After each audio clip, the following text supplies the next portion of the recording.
Villus adenoma has a very high tendency to lead to the development of malignant degeneration. Coming to the rectal carcinomas, what is the protocol? A distal margin of 3 centimeters you need to obtain, because only 3% will be able to show any microscopic evidence beyond 2 centimeters from the palpable tumor. That's the reason the protocol says whenever you are resecting, at least a distal 3 centimeters need to be resected along with the resection of the tumor in the rectum is considered to be the management. Now coming to the HBV, what is the role of hepatitis B surface antigen, antibody against HBsAg? If you receive a vaccine, what do you find in your blood, doctor?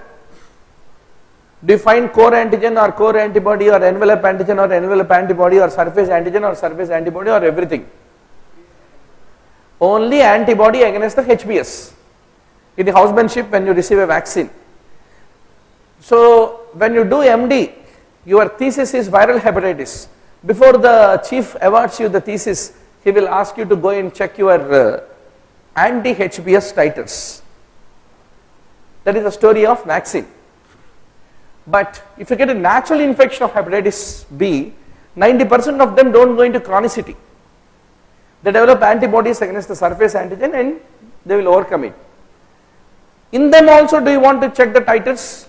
Generally, once you get infected with hepatitis B and you develop antibodies naturally, forever you are immune against the hepatitis B is what you have to ultimately remember.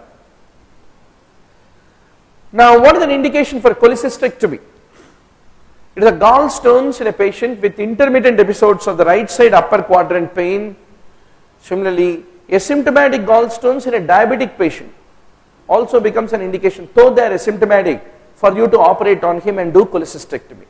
So, very common question asked in the entrance is, what are the indications of cholecystectomy in a asymptomatic cholelithiasis case?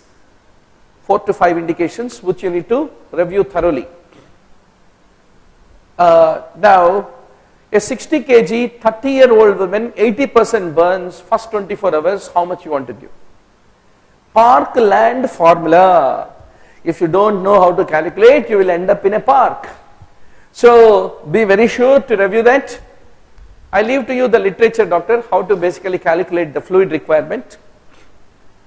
Now, give me one confident answer.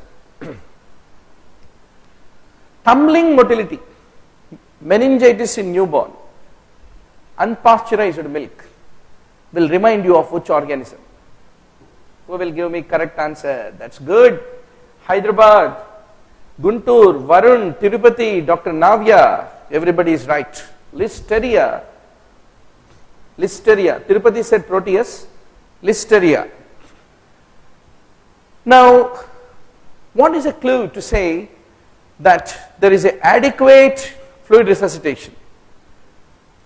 If the urine output is 45 ml per hour in a 70 kg, 30-year-old man with a 55% burns, yeah, it's adequate. So I leave to you all the various ways by which you can gauge the sufficiency of the fluid resuscitation. How about urinary sodium? If the urinary sodium is 4 milliequivalents per liter, what does it mean? Normally you expect urinary sodium to be between 10 to 20. If it is 4, means sodium is not permitted to go into urine. Who is doing that? Tubules are doing. Why are they doing? Because glomerulus is not receiving significant blood. Why the glomeruli are not receiving? Because your fluid resuscitation is inadequate. There are 5 differences between pre-renal failure and intrinsic renal failure. Fractional excretion of sodium. If it is less than 1%, it is pre-renal. More than 2% is intrinsic renal failure, where tubules are gone. Urine osmolality. If it is very high, that means, what does it mean? Tubules are retaining too much water in pre-renal failure. If the urine osmolality is low, means Tubules are losing water because of intrinsic renal failure. Urinary sodium more than 20 means ATN, tubular damage. Less than 20 means it is pre-renal failure. So you need to review that table, doctor. So you don't expect urinary sodium to be so low. If it is low means your fluid resuscitation is not adequate. So with this we will call it a day, doctor. The remaining 40 questions I think are a cakewalk in gynecology, obstetrics, everything. Already we have labored for 3 hours in a stretch. So I wish you all good luck and cheerful, strong, ready to fight. Tomorrow we will all meet up in the evening 5 o'clock online. And if you have energy, please come to the center. We like to see you also. So we'll review tomorrow, day after tomorrow, ophthalmology, a quick review. Thank you everyone.